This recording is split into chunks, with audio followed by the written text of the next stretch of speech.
नमस्कार दोस्तों, मैं ज्योतिष आचार्य जोगिंदर गगनेजा आप सभी का एस्ट्रोलॉजी क्लासेस में स्वागत करता हूं और ये आशा रखता हूं कि आप लोग इन वीडियो को ध्यान से देख रहे होंगे और अपनी कुंडली पे, अपने परिवार के सदस्यों की कुंडली पे इसको लगा के चेक करते होंगे कि जो बातें बताई जा रही हैं वीडियो में, क्या वो आपकी कुंडली पे लगती हैं कि नहीं लगती हैं। अगर कोई समस्या आए, किसी को कोई प्रॉब्लम हो कि ये जो बताया गया है यहाँ फिट नहीं बैठता है, तो आप कृपा करके कमेंट सेक्शन में अपने रिमार्क्स डालिए, उनका इमीडिएटली आपको रिप्लाई मिलेगा।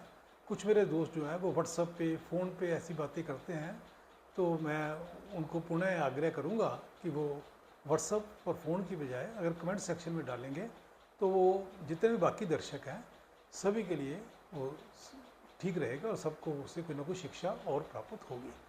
तो आज का हमारा जो टॉपिक है वो है कि थर्ड लॉर्ड जो है वो तीसरे घर का स्वामी है। जब वो डिफरेंट हाउसेस में जाएगा तो उसका क्या इम्पैक्ट होगा। इससे पहले कि हम आगे बढ़ें, मैं थर्ड हाउस के बारे में कुछ बताना चाहता हूँ कि थर्ड जो हाउस है जिसका स्वामी की हम बात करने जा रहे हैं वो है क्या, थर्ड हाउस क्या चीज़ है। तो थर्ड हाउस से हम क्या देखते हैं एस्ट्रोलॉजी में। थर्ड हाउस से हम देखते हैं उसकी कम्युनिकेशन स्किल्स क्या है आदमी की। इसकी कुंडली की हम बात कर रहे हैं, थर्ड हाउस कम्युनिकेशन स्किल का है। थर्ड हाउस जो है वो सिबलिंग का है। थर्ड हाउस जो है वो शॉर्ट टर्म ट्रैवलिंग का भी है, छोटी यात्राओं का है। जैसे कुछ लोग आपने देखा होगा सुबह टिफ़िन लेके काम पे जाते हैं, शाम को वापस आते हैं, 20-25 किलोमीटर की रेंज पे घूम के आ जाते हैं, तो भी थर्ड हाउस उनका एक्टिव हुआ है। और थर्ड हाउस हमारे पड़ोसियों का भी है, नेबर्स का भी है। जो आदमी है वो उसकी डिटर्मिनेशन का है, उसकी इंटेलेक्चुअल का है, उसकी करेजेस का है, उसकी हॉबीज़ के बारे में कुछ बताएगा। तो इस तरह हम थर्ड हाउस में ये देखते हैं कि थर्ड हाउस में हम ये जब भी किसी की कुंडली में देखना हो इन चीज़ों के बारे में तो हम थर्ड हाउस को देखेंगे। थर्ड हाउस में देखेंगे, वहाँ बैठे प्लैनेट को देखेंगे, उसके लॉर्ड को देखेंगे, इन चीज़ों को देखेंगे। तो हमारा आज का जो टॉपिक है third Lord in different houses. तो सबसे पहले हम देखते हैं कि जो थर्ड लॉर्ड है वो फर्स्ट हाउस में जाता है। फर्स्ट हाउस से मेरा हमेशा मतलब होता है लगन। यहाँ एक लिखे रहने से फर्स्ट हाउस नहीं हो जाएगा, ये सिर्फ एक मेष लगन की कुंडली है जिसके कारण यहाँ 1 लिखा है। अगर यहाँ पाइसेस की कुंडली आएगी तो यहाँ 12 आ जाएगा। इसी तरह कोई और कुंडली होगी तो यहाँ ये नंबर ऑटोमेटिकली चेंज होता जाएगा। तो आप उस नंबर को सोचे बिना हम लोगों ने यहाँ जैसे लगन बना होता है उसको पहला घर मानना है। अब थर्ड लॉर्ड जो है वो फर्स्ट हाउस में आ रहा है। फर्स्ट हाउस में जा रहा है, हम इसकी जो काउंटिंग करते हैं हम क्लॉक वाइज करते हैं 1 2 3 4 5 6 7 8 9 10 11 12। तो इस तरह हम इसकी काउंटिंग करके जाएंगे। तो आप यहाँ से जब शुरू करोगे तो यहाँ पे 11 आएगा, तो इसका मतलब कि वो अपने से 11th हाउस में जा रहा है। अपने से 11th हाउस हम लोगों को जैसे पता ही है कि 11th हाउस जो है वो इनकम का हाउस है, इच्छा पूर्ति का हाउस है। तो इसका मतलब वो उस घर में जा रहा है, अपने से 11th हाउस में जा रहा है। जब वो अपने से 11th हाउस में जा रहा है तो हम कह सकते हैं कि जो आदमी होगा वो सेल्फ मेड होगा। उसने कुछ ऐसा नहीं कि उसको घर वालों से कुछ इतना पैसा मिला होगा कि वो शुरू से ही अपने किसी बिजनेस में सेटल हो गया होगा। उसने जो भी काम किया होगा अपने बलबूते से, अपनी मेहनत से किया होगा। ये उन आदमियों के लिए भी, उन लोगों के लिए भी यहाँ पे थर्ड हाउस लॉर्ड का आना अच्छा होता है जो रिस्क टेकर हैं, जो रिस्क लेके आगे बढ़ना चाहते हैं, जो आर्ट और डेवलपमेंट में रुचि रखते हैं, कोई एक्टर बनना चाहते हैं, कोई और म्यूजिशियन बनना चाहते हैं, उनकी इस तरफ अगर रुचि है तो यहाँ पे अगर थर्ड लॉर्ड जाएगा तो वो आदमी इस नेचर का होगा, उसके इस तरफ ध्यान होगा। यहाँ एक वर्ड ऑफ क्वेश्चन भी बताना चाहता हूँ कि जब थर्ड लॉर्ड यहाँ पे बैठेगा, फर्स्ट हाउस में बैठेगा, अगर वो मैलेफिक प्लैनेट हुआ, मैलेफिक से मेरा हमेशा मतलब होता है कि वो मार्स हुआ, सैटर्न हुआ, अगर ऐसा उसका नेचर का प्लैनेट हुआ तो वहाँ बैठ के वो 7th हाउस को आस्पेक्ट देगा। 7th हाउस को जब आस्पेक्ट करेगा तो हम कह सकते हैं कि जब 7th हाउस जो है वो शादी का घर है, तो वहाँ पे वो कुछ ना कुछ प्रॉब्लम जो है क्रिएट कर सकता है। एक यहाँ बात क्लियर करना चाहता हूँ और कि जो भी प्लैनेट हर कुंडली में कहीं ना कहीं मार्स में बैठना, सैटर्न में भी बैठना है, कहीं ना कहीं तो बैठेगा।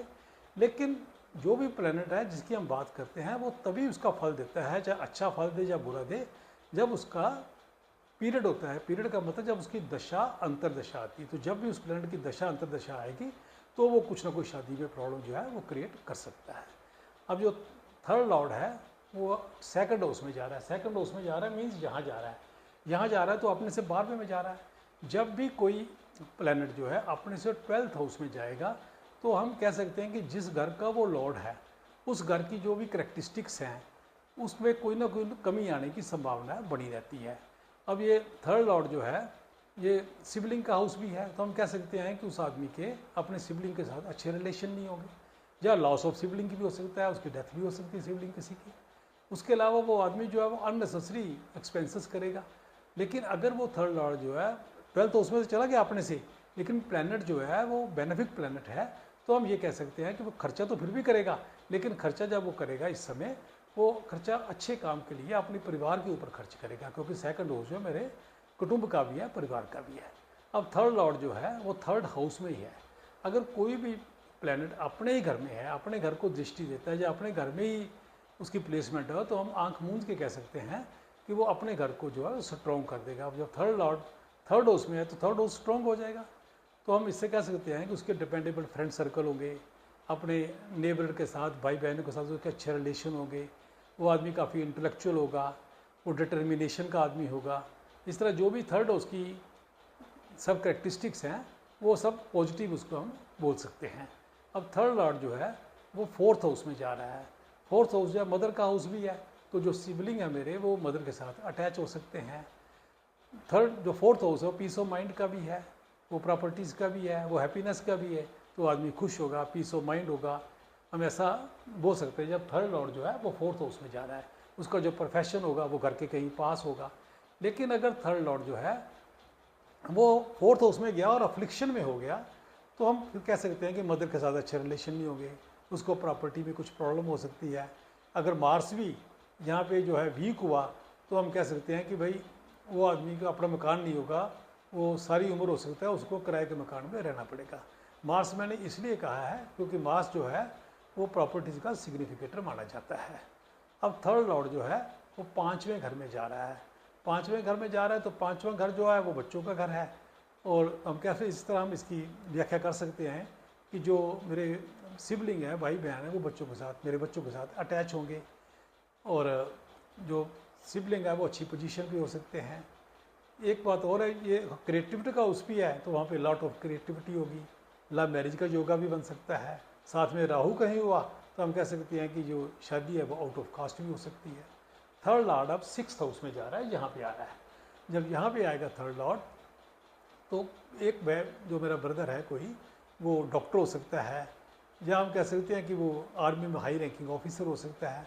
अगर थर्ड लॉर्ड सिक्स्थ में है और साथ में सिक्स्थ लॉर्ड भी है, तो फिर हम कह सकते हैं कि ये उन लोगों के लिए जो स्पोर्ट्स में रुचि रखते हैं, एथलीट्स हैं, कोई कंपटीशन पास करना चाहते हैं, ये बहुत अच्छी जो है योग यहाँ पे बनता है। और अगर वो थर्ड लॉर्ड सिक्स्थ में आके अफ्लिक्शन में हुआ तो हम बता सकते हैं कि छोटे भाई बहन को कोई बीमारी हो सकती है, क्योंकि सिक्स्थ हाउस जो वो डिसीज का हाउस भी है, उसको कोई जो एनिमीज़ है वो प्रॉब्लम क्रिएट कर सकते हैं। अब थर्ड लॉर्ड जो है वो सेवंथ हाउस में जा रहा है, तो जो उसका प्रोफेशन होगा वो ट्रैवलिंग के रिलेटेड हो सकता है, वो मीडिया हाउस में कहीं काम कर सकता है, फॉरेन में मेरे भाई किसी की सेटलमेंट हो सकती है, और जो स्पाउस होगी वो काफ़ी हार्ड वर्किंग होगी। जो अगर थर्ड लॉर्ड जो है वो वीक हुआ तो आदमी जो है इमोरल हो सकता है। यहाँ एक वर्ड ऑफ क्वेश्चन भी है कि जब भी किसी की कुंडली में थर्ड लॉर्ड जो है वो सेवंथ हाउस में हो तो उसको चाहिए कि अपने छोटे भाई बहन को अपनी शादी में इंटरफेयर मत करने दे, नहीं तो कोई दिक्कत वहाँ पे क्रिएट होगी। अब थर्ड लॉर्ड जो है वो 8th हाउस में जा रहा है। थर्ड लॉर्ड हाउस तो जो मेरा वो पराक्रम का हाउस है, लेकिन जो 8th हाउस है वो डेड हाउस है। अब पराक्रम जो है वो डेड में जाएगा तो पराक्रम तो जीरो हो गया। अनटिल एंड अनलेस वो आदमी साधना करता है, ऑकल्ट साइंस में ऑकल्ट साइंस में रुचि रखता है, नहीं तो उसका पराक्रम जो सारा वेस्ट होने जा रहा है। अगर वो प्लेनेट अच्छा है तो आदमी रिसर्चर भी बन सकता है, लेकिन अगर वो प्लेनेट जो है ज़्यादा अच्छा ना हुआ तो उसकी जो मैरिड लाइफ है वो ख़राब हो सकती है, वो आदमी थोड़ा क्रिमिनल नेचर का भी हो सकता है। अब थर्ड लॉर्ड जो है वो 9th हाउस में जा रहा है। 9th हाउस में जा रहा है, यहाँ जा रहा है तो यहाँ बैठ के वो 7वीं दृष्टि से अपने घर को देखेगा। तो जैसे मैंने पहले भी बताया है कि जब भी कोई प्लेनेट अपने घर को देखता है या अपने घर में प्लेस होता है, अपने घर को स्ट्रॉन्ग करता है, तो उसके अपने छोटे भाई बहनों के साथ अच्छे रिलेशन होंगे उसके। 9th हाउस जो है वो लंबी यात्राओं का हाउस भी है, तो वो लंबी यात्रा भी करेगा, फादर के साथ भी उसके अच्छे रिलेशन होंगे। लेकिन अगर वो प्लेनेट जो है वीक हुआ तो उसके फादर के साथ अच्छे रिलेशन नहीं होंगे। एक यहाँ पे वर्ड ऑफ क्वेश्चन यहाँ भी है एक कि जो थर्ड हाउस है वो यहाँ से सातवां बैठता है। किसी का भी जो सातवां घर होता है उसको हम मार्का हाउस भी बोलते हैं। वो उसकी जब दशा अंतर्दशा आएगी तो वो फादर की सेहत के लिए, क्योंकि नाइन्थ हाउस जो फादर का हाउस है उसकी सेहत के लिए थोड़ा अच्छा नहीं होगा, उसमें सेहत में थोड़ी प्रॉब्लम आ सकती है। अब जो थर्ड लॉर्ड है मेरा 10th हाउस में जा रहा है। 10th हाउस को प्रोफेशन का हाउस है। अगर वो प्लेनेट अच्छा हुआ, अच्छा मतलब जैसे वीनस हुआ, तो हम कह सकते हैं कि वो आदमी अच्छा डिज़ाइनर बन सकता है, इस तरह का वो काम कर सकता है। मून हुआ तो हम कह सकते हैं कि वो एक्टिंग का कार्य कर सकता है, एक्टिंग में उसकी रुचि हो सकती है। वो आदमी अपने बलबूते से, अपनी सेल्फ की हिम्मत से अच्छी पोजीशनिंग पे पहुंच सकता है, उसका प्रोफेशन को आगे बढ़ा सकता है। उसके जो ब्रदर हैं वो भी अच्छे पोजीशन पे होंगे, अच्छे कार्य में होंगे। लेकिन अगर वही थर्ड लॉर्ड जो है अफ्लिक्शन में हुआ, अच्छा प्लैनेट ना हुआ, तो उसकी वाइफ के साथ उसके अच्छे रिलेशन नहीं होंगे, वो उसकी कहना नहीं मानेगी, अनफेथफुल होगी। और थर्ड हाउस से जो 8th हाउस बनता है, जो 10th हाउस होता है, तो उसके कुछ ना कुछ अनएक्सपेक्टेड इवेंट जो उसकी लाइफ में हो सकते हैं, क्योंकि जो 8th हाउस है वो सडन का हाउस है, सडन वहाँ पे कार्य कोई ना कोई होते हैं। अब जो थर्ड लॉर्ड है वो 11th हाउस में जा रहा है। 11th हाउस जो है हाउस ऑफ ओनर्स है, इच्छा पूर्ति का हाउस है, लाभ स्थान है। वो आदमी काफ़ी रिच होगा, सोसाइटी में उसका काफ़ी नाम हो सकता है। तो अगर वो थर्ड लॉर्ड जो है वो अफ्लिक्शन में हुआ, ठीक प्लैनेट ना हुआ, वीक हुआ प्लैनेट, तो हम कह सकते हैं कि आदमी रिच ना होकर गरीब होगा और अपना अच्छा नाम होने के कारण वो लोगों के नीचे सारी उम्र कार्य करते रहेगा, कहीं छोटी जॉब पे कार्य करता रहेगा। अब थर्ड लॉर्ड जो है वो 12th हाउस में जा रहा है, तो हम आदमी कह सकते हैं कि वो आदमी जो है फॉरेन सर्विस में हो सकता है, वो कहीं जेल में काम कर सकता है, किसी हॉस्पिटल में काम कर सकता है, किसी ट्रैवल एजेंसी में काम कर सकता है, ऐसा काम कर सकता है।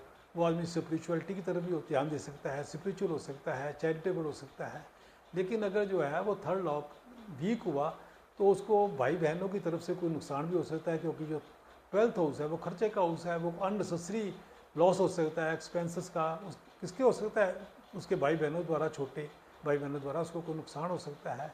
यहाँ पे अगर मार्स जो है वो वीक हुआ, वो डेबली सिचुएशन में हुआ, तो हम कह सकते हैं कि उसके भाई बहनों के साथ अच्छे रिलेशन भी ख़राब हो सकते हैं, भाई बहनों से उसको पूरा सहयोग नहीं मिलेगा, उसका इस तरह हम नुकसान बता सकते हैं। तो इस तरह हमने आज देखा है कि जब थर्ड हाउस का जो स्वामी है, थर्ड लॉर्ड है, वो डिफरेंट हाउसेज में जाता है, तो कैसी प्रेडिक्शन जो है वो हम दे सकते हैं। आप इसे अपनी कुंडली पे लगाइए और हमें कमेंट सेक्शन में ज़रूर लिखिए आपको वीडियो कैसी लग रही है।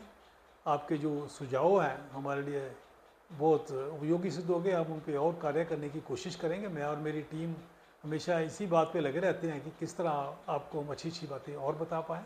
आप सभी से मेरी रिक्वेस्ट है कि इस चैनल को जो है सब्सक्राइब कीजिए, लाइक कीजिए और यारों दोस्तों को भी इसके बारे में कुछ बताइए। जय श्री राम।